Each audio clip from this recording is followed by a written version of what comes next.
Right, so about this week's story that we wanted to give over at the beginning of this year.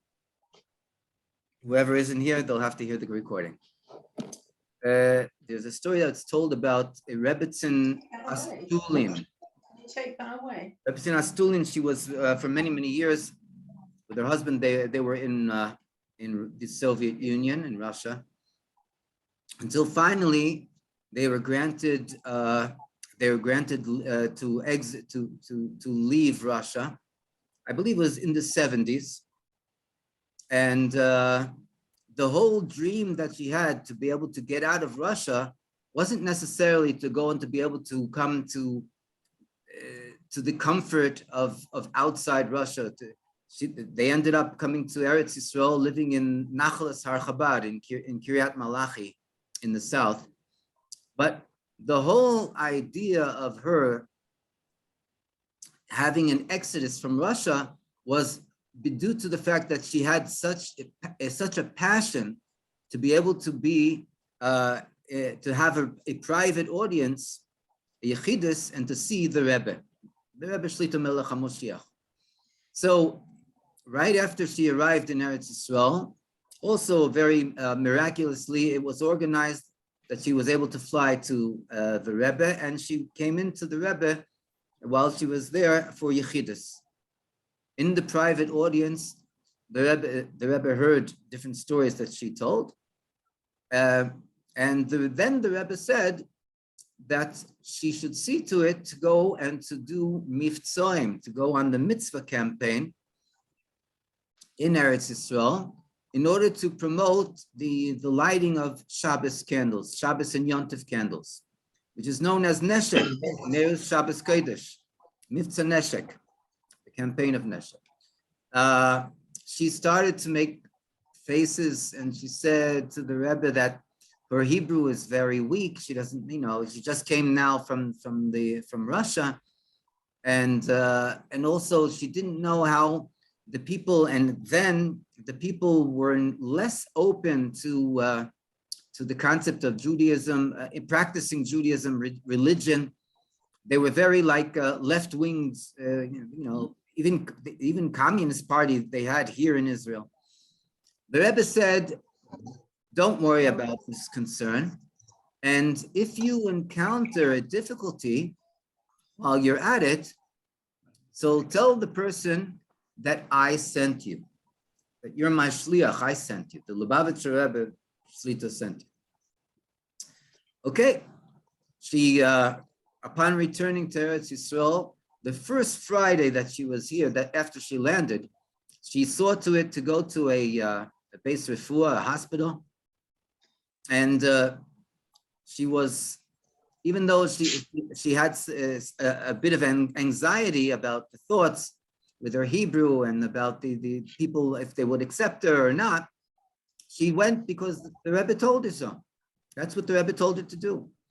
She, upon entering the first room, there was a woman in her 60s, looks at her, gives her such a furious look, and she starts going with, telling her, "Get out of here, get out of the room."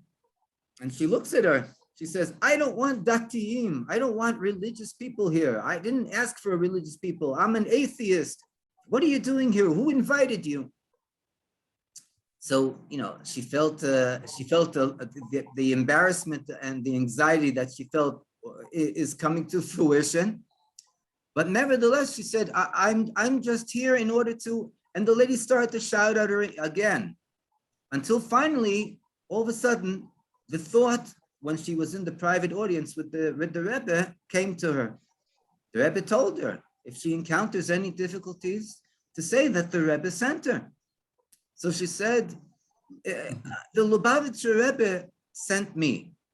All of a sudden, shh, quiet.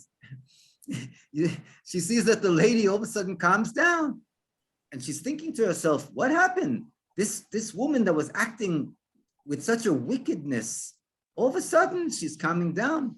And she says in a more calm voice, did you say that the Lubavitcher Rebbe sent you to me?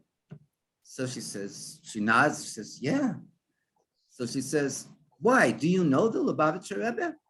So the woman says, no, never met him in my life. But I have to tell you a story. And then she starts telling her personal story to Rabbitson Astulin. She says, many years ago, back there, she was originally from Russia. And when they were back in Russia during the war, so their parents were killed in the war. And her and her brother grew up as orphans. When they became adults, so her brother went to learn medicine, and he became a doctor. And at this point, he decided to go into to have his mazel experience his luck in the United States.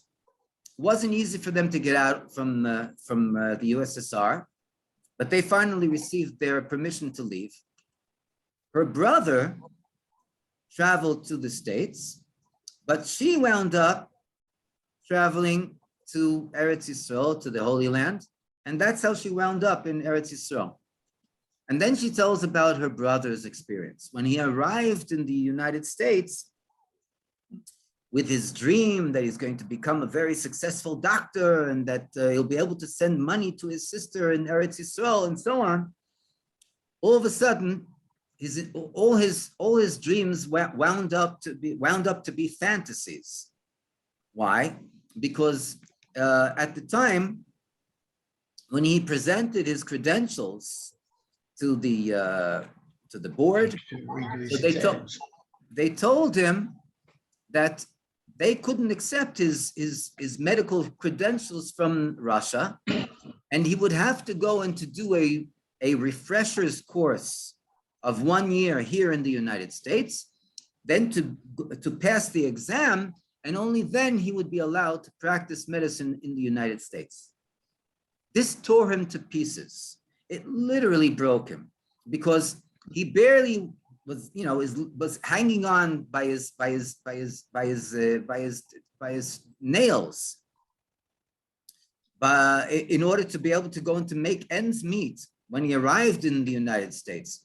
And here they're telling him that he was not going to be able to practice for another year. And he didn't even know where he's going to have food at the end of the month. He tried to look for different jobs, but he wasn't successful.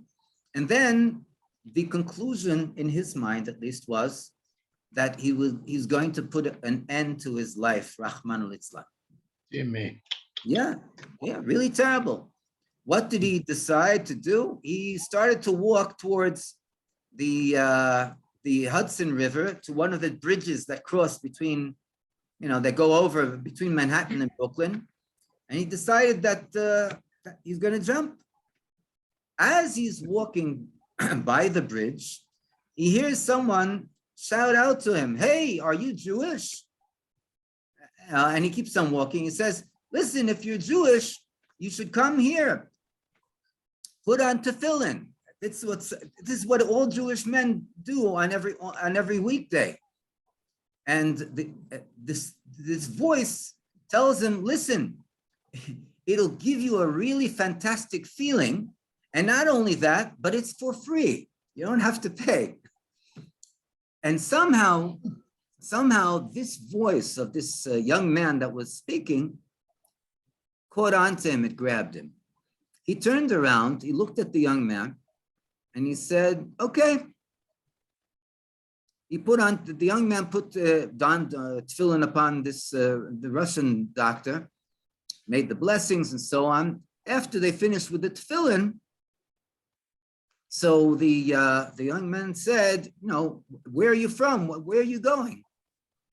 And at this, all of a sudden, he felt that he was able to open up to this young man, and he told him his whole story, and not only the story of the past, but of the present. That he was on his way to jump from the bridge, and now after he put on tefillin, he doesn't really think that his plans changed. Mhm. So, yeah, crazy story. So, Wow. so this younger man, this young Chabad Lubavitcher, he tells him, listen, you have to come to me with me to the Lubavitcher Rebbe. He says, why? He says, because the Rebbe can help you. He has a 100% track record, and if there's anyone that was able to go and to assist you with your life at this moment, it's the Rebbe. So, until now, he was able to identify with everything that this young man said. And he said, okay, why not? He has nothing to lose. The bridge is not running away. Worst comes to worst, he'll come back to the bridge. Rahman al-Islam. And this younger man was able to set up a yechidus, a private audience for this Russian doctor by the Rebbe. He went into the Rebbe. He was there for a half an hour. And when he came out, his entire life was changed for the good, Baruch Hashem. Yeah. Now, this woman is telling this elderly woman is telling the story to Rabbitson Astulin. And she says to her, and if you want to know how I'm aware of the entire story, so I'll tell you. Her brother wrote her a letter, a very elaborate letter about the entire experience from A to Z. And at the end of the letter, he writes to his sister like so. He says, and if you want to know how you still have a brother alive today, you should know it's only in the merit of the Lubavitcher Rebbe, Rabbi Lubavitch. And so she looks at Rabbitson Astulin, and with tears coming down her eyes, and she said, I can't identify with religious people. I can't connect with anything that has to do with Judaism and religion. And that's why I initially started to shout at you. I'm a sworn atheist.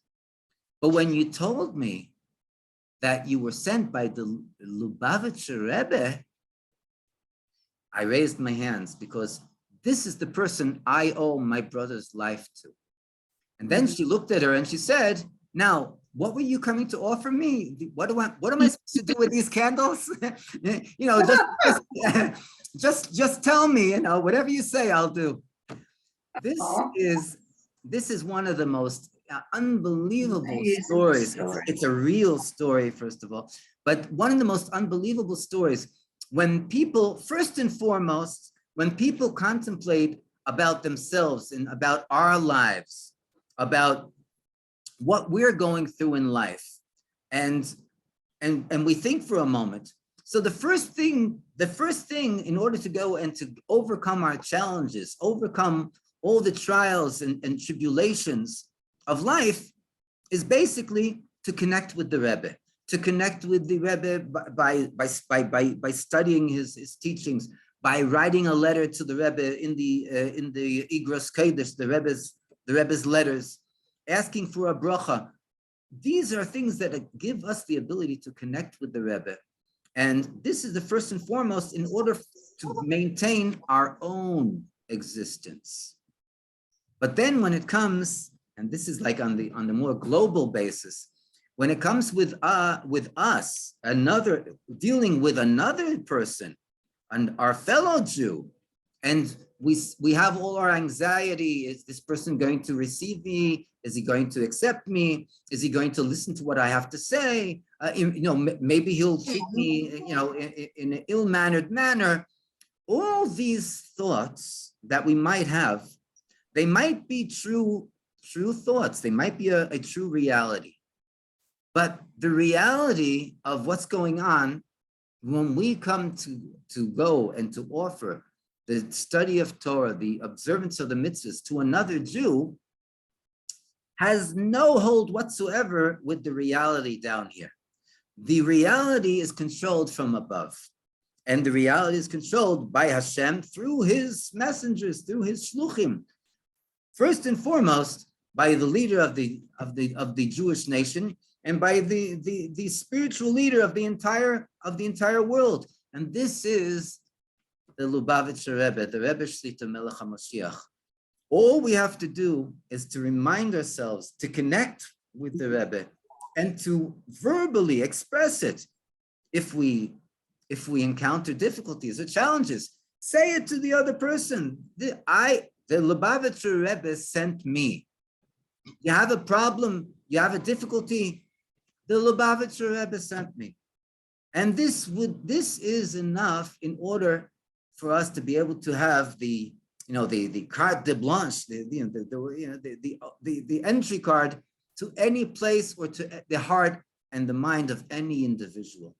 And Bezrat Hashem, through this, to bring the Izgalus, the revelation of the Rebbe Shlita Melech Ha'Moshiach on a good and revealed basis, and should be teichef from Yad Mamish with all the 7 weeks of comfort that we've just entered now, on a good and immediately on a good and revealed basis, with joy and happiness of the heart. Yechi Adoneinu Moreinu v'Rabbeinu HaMelech HaMoshiach le'olam voed. Amen. Amen. Stop recording.